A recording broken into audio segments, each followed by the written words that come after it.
Tubaye ikaze inshuti mudukurikiye kuri channel zacu Umubanji TV na Menya Amateka. Turi ku itariki 26 z'ukwezi kwa kabiri umwaka w'ibihumbi 2024. Uyu ni wa mwanya umenyereye tubagezaho update y'amakuru avugwa. Aho ndi kumwe na mugenzi wanje Metre Wiri ndagusuhuje. Yego urakoze. Kandi nguha nikaze kuri aya makuru kugira ngo dufatanye kugezaho abadukurikiye amakuru ari mavugwa. Reka tubagezeho zimwe mu ngingo z'ingenzi turi buze kwibandaho muri aya makuru yacu. Ku munsi w'ejo mu duce twa Bwereman habaye imirwano no mu gace ka Ampati, aho habaye imirwano itoroshe, aho za Nyatura zirenga mu 10 zaje kuhatakariza ubuzima bwabo ndetse banabafatamo n'ibikoresho byinshi. Naho ikindi gikomeje kuvugwa nuko ari umudepite w'abarajoyininze AFC, ni umudepite wakoze muri parti politique ya MRC ya Jean Pierre Bemba, yakozemo imirimo itandukanye. Ndetse hari n'andi makuru arimo atugeraho tutaramenya neza yawe umusenateri kazi waba nawe bivugwa kuko yaje muri AFC. Nanone mu yandi makuru mu gihugu c'abaturanyi, igihugu c'u Burundi, tumaze kumenya kuko mu mirwano yabaye mu gitero cabaye ejo bundi haba hamaze gupfa abantu bagera mu 9. Naho amakuru yandi avugwa mu ntara Kivu y'Amajepfo nuko mu karere ka Rurambo hateguwe ibiganiro by'abashefu bagize kare karere.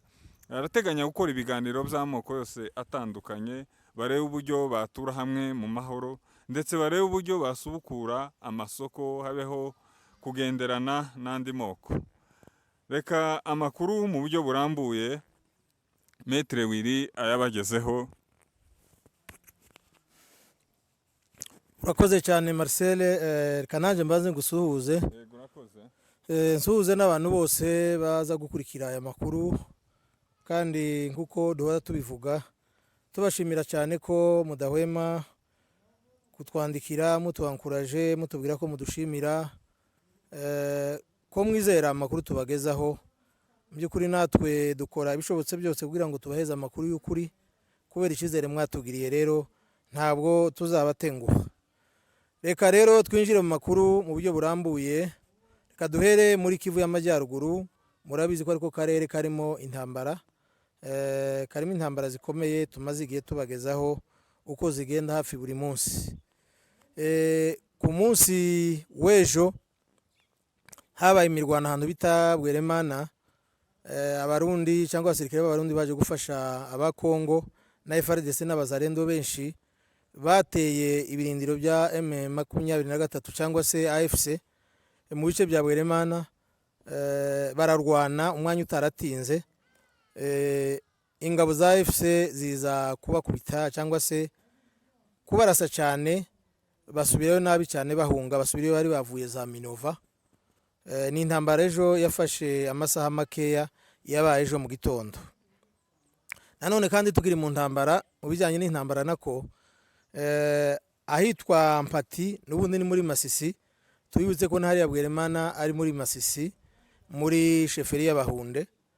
Ahitwa rero Ampati naho habaye intambara ikomeye ejo, yabaye ejo mu gitondo, yahuje ba Nyatura. Murabizi ko ba Nyatura ari ya mitwe y'abavuga Ikinyarwanda, abahutu bavuga Ikinyarwanda b'i Masisi. Murabizi ko nabo bafite imitwe ikorana na Bazarendo ndetse na FARDC, ya Nyatura na PSRS ndetse rimwe na rimwe bakorana na FDLR. Ejo rero bafatanyije na FDLR bagabye igitero ku ntare za Sarambwe cyangwa se ingabo za AFC ziri ahitwa Ampati, ni muri Masisi. Haba intambara ikomeye ariko baza gukubitwa cyane, bahasiga bagera ku 12 kuko indumbi zabo zaragaragaye. Nanone kandi bambuwe n'imbunda zigera muri 6 za SMG, n'imbunda y'amashini gun imwe. Basubirayo nabi cyane, ingabo za AFC zibasha kubakubita, basubirayo nabi. Abasirikare ba AFC cyangwa se abahuza ari aba M23 bagize amahirwe bo nta n'uwakomeretse. Mu by'ukuri intambara y'ejo habayemo gufawura gukomeye cyane ku ruhande rwabo. Barashe umwanzi cyane ku buryo babonye intumbi 12 ubwo inkomeri ntabwo habura inkomeri nubwo zo wenda batamenye umubare wazo, ariko aya makuru ni ukuri tubabwiye kuko twivuganiye n'abari kuri tere. Uko niko byagenze ku bijyanye n'imirwano ku munsi w'ejo. Uyu munsi wa none nta ntambara yabaye, hari agahenge, hiriwe neza urebye, haba muri teritware zose, haba muri Masisi, muri Rucuru ndetse na Nyiragongo. Ibi nibyo bijyanye n'intambara twabashije kubegeranyiriza. Nanone tuvuye mu by'intambara reka tuje mu bijyanye na politike. Hakomeje kuvugwa amakuru meza cyane ku ruhande rwa AFC, ikomeje kubona abayigana kandi abantu bakomeye mu gihugu. Hari nk'uyu mugabo witwa Jean-Jacques Mamba, ni umugabo ufite amateka mu by'ukuri, wari mu ishyaka rya MLC rya Jean Pierre Bemba, ndetse biravuga ko bafitanye isano rya hafi mu muryango. Yabaye umuvugizi wa MLC kandi yari umudepite ariko wacuye igihe. Yiyunze rero kuri AFC. Niyo makuru avugwa cyane mu binyamakuru byahariya muri Kongo, mu burasirazuba bwa Kongo, ndetse twabonye bivugwa ko yahungabanyije cyane Kisekedi ndetse na leta yiwe, kuko umugabo nkuriya gukomeza cyangwa se gusanga Corneille Nangaa n'abandi bagenda bamugana, mu by'ukuri bigaragaza gukomera k'umutwe wa AFC. Nanone kandi hari amakuru tukirimo dutohoza y'umusenatrice cyangwa se umusenateri witwa Francine Muyumba, bivuga ko nawe yajoininze AFC. Aya makuru twagerageje kuyatohoza, tumaze kugera nko kuri 60% batubwira ko yiyunze na AFC nubwo ataragera hariya. Ariko nanone kubwo kwirinda kubabwira amakuru hanyuma mukazasanga twarababwiye kutariko, ni nkaho tutarabyemera neza. Dukeneye neza kubona abantu bamubonye cyangwa bafite amakuru y'ukuri adashidikanywaho habe na busa, tuzabone kubyemeza. Ariko kugeza ubu ngubu aya makuru afite icyizere nka 86% nako. Murumva rero ibi ni bigaragaza ko AFC yakomeje kuba ubukombe. Ubu murabizi ko hakoze amavugururwa ejo bundi, ubu birasa nkaho ariyo irimo ifata releve cyangwa se ifata umwanya wa M23. Mbese M23 irimo iramera nk'umwana wa AFC kuko ibarirwa muri AFC. Nanone ku bijyanye n'umutekano muri Kivu y'Amajyepfo, mu karere ka Rurambo, aho ni muri sheferi y'Abapfurero muri teritwari y'Ubuvira, hari ibiganiro by'abashefu bagerageza kuganira kugira ngo barebe uko ngira ngo ibiganiro babikore kuri Gatobwe.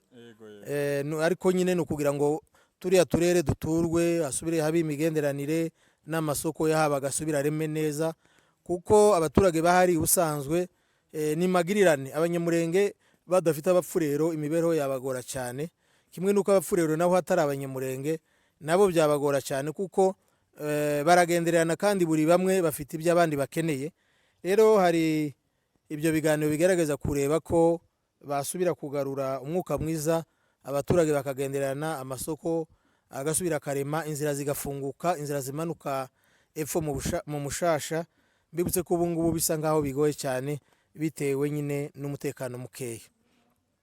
Nanone kandi amakuru tutababwiye ni amakuru ajyanye n'ibikorwa remezo. Ngira ngo mwarabibonye ko ikiraro cya Sange cyakundutse.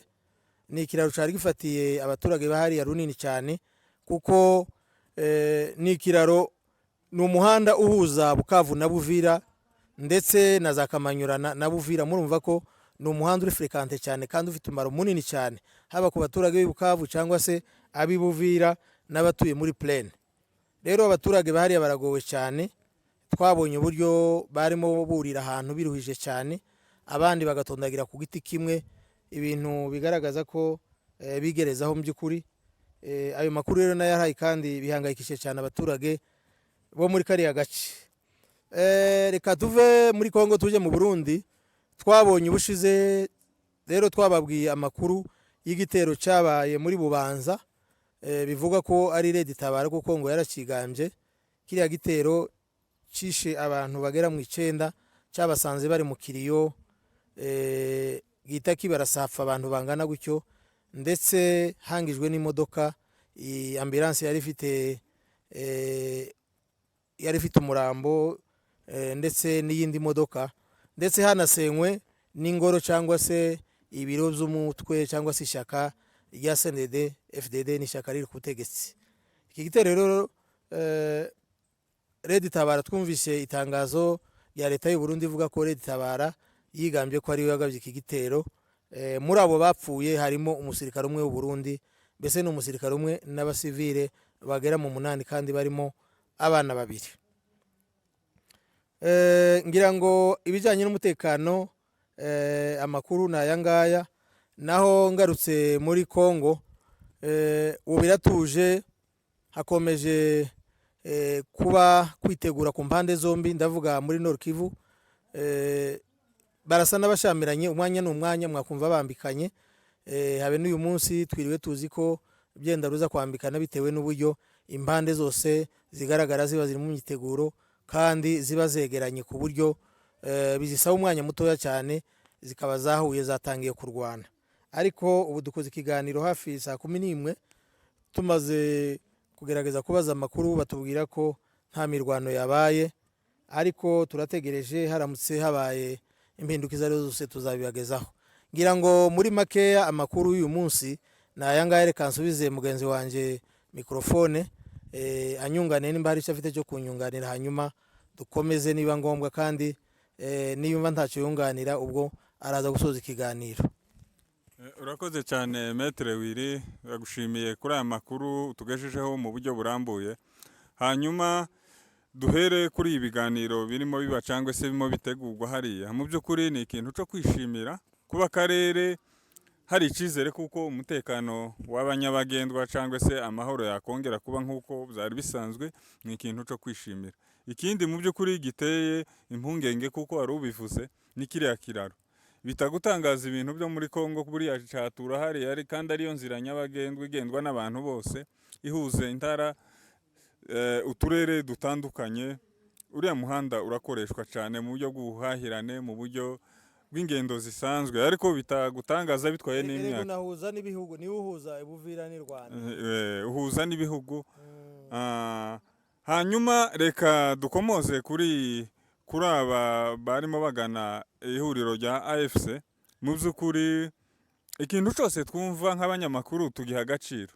Rero hari ibintu abantu bakomeje kuvuga bagira impungenge ati urabizi ko uyu mutwe wa M23 barevandikaga droit zabo, kandi hakaba hazamo bo bita abanyamoko, mbese bawufata nk'abatutsi. Mu yandi magambo bawufata nk'umutwe w'abatutsi, ni nkako byari bisa n'ibimeze. Rero bakavuga ati aba bantu ntibashobora kuzaza nubwo tubita imbaraga, nubwo tubyishimiye, bakazatezamo imvururu, bagatezamo amacakubiri. Wowe ubibona gute?